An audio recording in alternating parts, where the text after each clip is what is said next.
बिस्मिल्लाहिर्रहमानिर्रहीम, अस्सलाम वालेकुम। मैं हूं मखदूम शहाबुद्दीन। अहम तरीन डेवलपमेंट्स हैं जो आपके सामने रखनी है। इस वक्त दहशत गर्दों के खिलाफ एक ऑपरेशन जारी है और इस ऑपरेशन में पाकिस्तान की सिक्योरिटी फोर्सेज ने खतरनाक तरीन ड्रोन मार गिराया है। दहशत गर्दों के खिलाफ तो ऑपरेशन जारी और सारी है। खैबर पख्तूनख्वा की हुकूमत ने भी इस ऑपरेशन को जारी रखने की पॉलिसी जो है वो अनाउंस की है और इस सब के अंदर इस वक्त केपी के मुख्तलिफ इलाकों में बड़े पैमाने पर जो झड़पें हैं दहशत गर्दों के दरमियान और सिक्योरिटी फोर्सेस के दरमियान वो ऑन गोइंग हैं। इस सारी सूरत हाल के अंदर एक तरफ तो ड्रोन मार गिराया गया है तो वहीं दूसरी जानिब army chief field marshal Asim Munir और तमाम स्टेक होल्डर्स की एक बहुत इंपॉर्टेंट मीटिंग हुई है। इस मीटिंग के अलावा खैबर पख्तूनख्वा के जो सीएम हैं उनकी एक स्टेटमेंट, वो स्टेटमेंट किस तरह से उनकी कुर्सी जो है अब वो लेकर अपने साथ जाएगी, इसे भी डिस्कस कर लेते हैं। साथ ही साथ अमेरिकी टैरिफ के मामले पर नरेंद्र मोदी सरकार लेट गई है जी, और 24 घंटे भी नरेंद्र मोदी जो है और उसका भारत जो है, जो विश्व गुरु था, वो भारत टिक नहीं सका और वो भारत लेट गया है। ये आम तरीन डेवलपमेंट से एक एक करके डिस्कस कर लेते हैं। सबसे पहले तो नाज़रीन कराम, अली अमीन गंडापुर जो हैं, ऑल्दो वो ऑपरेशन जो इस वक्त चल रहा है दहशतगर्दी के खिलाफ जो पॉलिसी है उस पर जो पाकिस्तान तहरीक इंसाफ के कुछ रहनुमा जो हैं वो पॉलिसी जो रखते हैं, वो अली अमीन गंडापुर ने वो पॉलिसी नहीं रखी हुई और वो इस ऑपरेशन की हिमायत भी कर रहे हैं।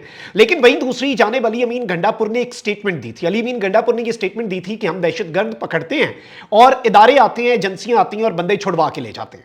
तो अब हुआ यह है कि भारतीय हुकूमत जो है उसने फाइनेंशियल एक्शन टास्क फोर्स फैटिफ जो है उसमें वजीर आला खैबर पख्तूनख्वा अली अमीन गंडापुर का बयान पाकिस्तान के खिलाफ बतौर सबूत जमा करवाया है। फैटिफ हुकाम के मुताबिक भारत की जानिब से वजीर आला केपी का बयान जमा करवा दिया गया है। वजीर आला केपी ने इल्जाम लगाया था कि हम तालिबान को गिरफ्तार करते हैं लेकिन इदारे उन्हें रिहा करा देते हैं। भारतीय हुकूमत ने एफएटीएफ में अली अमीन गंडापुर के इस बयान को अपने मौक़िफ़ की तायद करार देते हुए पाकिस्तान को दोबारा से ग्रे लिस्ट में डालने की दरखास्त की है। फैटिफ हुकाम का कहना है कि भारतीय हुकूमत ने बयान की बुनियाद पर मौक़िफ़ इख्तियार किया कि पाकिस्तान दहशतगर्दों को सपोर्ट करता है। भारत ने अली अमीन गंडापुर के बयान को पाकिस्तान के खिलाफ चार्जशीट करार दिया और इस सब के अंदर पाकिस्तान जो है वो अक्टूबर 2022 में फैटिफ की ग्रे लिस्ट से निकला था।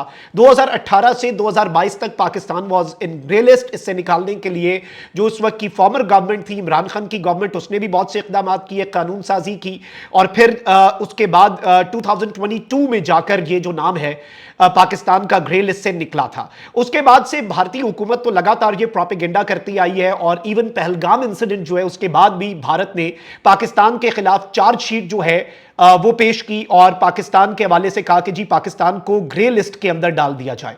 बट अब अली अमीन गंडापुर साहब का जो ये बयान है, ये बयान सुन के मुझे डॉन लीक्स की याद आई और नवाज शरीफ साहब का मुंबई हमलों के हवाले से एक बयान याद आया, जिसके बाद से लेकर आज के दिन तक मियां मोहम्मद नवाज शरीफ साहब जो हैं वो पॉलिटिक्स में अपना रिटर्न जो है वो एक उनके लिए दीवाने का ख्वाब बन चुका हुआ है। नवाज शरीफ जो मर्जी कर ले, वतन वापस भी आए, बतौर वजीर आजम आए, अखबारों में इश्तिहार चल गए, लेकिन वो सीट तक पहुंच नहीं पाए। उसकी कुछ वजूहात होती हैं, उसके कुछ मामलात होते हैं और इस सारी की सारी सिचुएशन के अंदर अब अली अमीन गंडापुर जो है, चूंकि पाकिस्तान तहरीक इंसाफ के मुख्तलिफ रहनुमाओं के नाअहल होने का मौसम ऑलरेडी शुरू हो चुका है, तो अब अली अमीन गंडापुर जो है उनकी नाअहली के हवाले से भी इम्कानात रोशन है, क्योंकि वोट ऑफ नो कॉन्फिडेंस से पॉसिबल नहीं है अली अमीन गंडापुर को हटाना। बट आफ्टर दिस स्टेटमेंट और ये इंडिया वाला जो मामला है, आई थिंक इसके बाद मामलात बहुत मुख्तलिफ होंगे। और वैसे भी आपको पता है कि पीटीआई के जो लीडर ऑफ द अपोजिशन है सेनेट में, कौमी असम्बली में, फिर उसके साथ पंजाब असम्बली में, उन्हें भी नाअहल कर दिया गया है, 10-10 साल सजाएं दे दी गई हैं। तो अब सिस्टम के लिए it won't be that difficult कि अली अमीन गंडापुर जो हैं उन्हें भी यूज तो कर लिया गया है, तो अब फेंक दिया जाए। आगे बढ़ते हैं नाज़रीन किराम। दहशतगर्दी के खिलाफ जंग के ऊपर पूरे पाकिस्तान का एक ही मौक़िफ़ है और वही होना चाहिए कि जी दहशतगर्दी नहीं होनी चाहिए। और जो खैबर पख्तूनख्वा के अंदर अमन मार्च हो रही है, अमन के लिए जरगे हो रहे हैं, वो भी इसीलिए है कि दहशतगर्दी का इफरीत खत्म किया जाए। अब इस सब के अंदर मैं आपको ये बताऊं कि इंसदाद दहशतगर्दी और रियासती रिट के क़याम से मुतल्लिक एक स्टीयरिंग कमेटी बनाई गई थी और उस कमेटी का इजलास बुलाया गया है। उसमें prime minister, army chief field marshal Asim Munir, नायब वजीर आजम, national security adviser DG ISI lieutenant general Asim Malik और दीगर वज़रा और हुक्काम ने इजलास में शिरकत की। इसके अंदर दहशतगर्दी के खिलाफ जंग जो है उसके हवाले से पॉलिसी जो है उसे रिवाइव किया गया है। पॉलिसी जो है उसे जो है उसके हवाले से कुछ डिस्कशंस हुई हैं और इवन इसके अंदर एक और लाइन है वो बड़ी इंपॉर्टेंट है وہ یہ ہے کہ جی جو صوبائی حکومت ہے نا اس کے ساتھ کوارڈینیشن کو مزید مؤثر بنانا ہوگا. اور ویسے بھی آپ کو پتا ہے کہ صوبائی حکومت دو ہی صوبے بڑے امپورٹنٹ ہیں ٹیررزم کے حوالے سے, وہ بلوچستان ہے اور خیبر پختونخوا. تو this is also something very big and very important.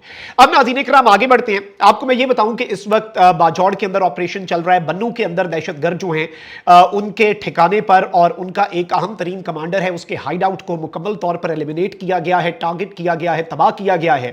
اور اب جو سیکیورٹی فورسز ہیں, یاد رکھیے گا اس وقت ایس ایس جی کمانڈوز اور سی ٹی ڈی اور جو مقامی پولیس ہے سب مل کر ہی آپریشن میں حصہ لے رہے ہیں اور دہشت گردوں سے لڑ رہے ہیں. تصاویر بھی آئیں سی ٹی ڈی کے اہلکار اور ایس ایس جی کمانڈوز کی بھی. اور اب ناظرین کرام یہ بتایا گیا ہے کہ ٹی ٹی پی کا, تحریک طالبان پاکستان, جسے بھارت سپورٹ کرتا ہے, فائنینشیل بھی, لاجسٹیکل بھی, آپریشنل بھی, ہر طرح کی سپورٹ, اور اب بھارت نے انہیں ڈرونز بھی دیے ہیں جو یہ معصوم نہتے پشتونوں کے خلاف استعمال کرتے ہیں. تو آج بنو کے اندر ایک ڈرون مار گرایا ہے پاکستان کی سیکیورٹی فورسز نے جوائنٹ آپریشن کر کے, اور یہ ڈرون جو ہے it belonged to T T P. یہ تحریک طالبان پاکستان فتنۃ الخوارج کا ڈرون تھا, اور اس ڈرون کو یہ پولیس اسٹیشن جو ہے اس کے قریب یہ ڈرون فلائی کر رہا تھا, اور مارٹر گولے جو ہیں یہ ڈرون کیری کر رہا تھا. یعنی یہ ڈرون جو ہے یہ پاکستان کی سیکیورٹی فورسز پر حملے کے لیے آیا. اینڈ آئی تھنک کہ this is something very important and very alarming as well. اور پاکستان کو اپنی کاؤنٹر ٹیررزم کی پالیسی جو ہے اسے مزید سخت کرنا ہوگا. آگے بڑھتے ہیں ناظرین کرام. بھارت کی رسوائی کا سلسلہ جاری و ساری ہے اور نریندر مودی لیٹ چکا ہے. راہل گاندھی نے نریندر مودی کو پہلے آپریشن سندور کی ناکامی پر رگڑا اور اس کی پوری امیج خراب ہو گئی, اور اب جو اکنامک انڈیا کے اوپر کرنچ آنے جا رہا ہے وہ بھی اب آپ سب کے سامنے ہے.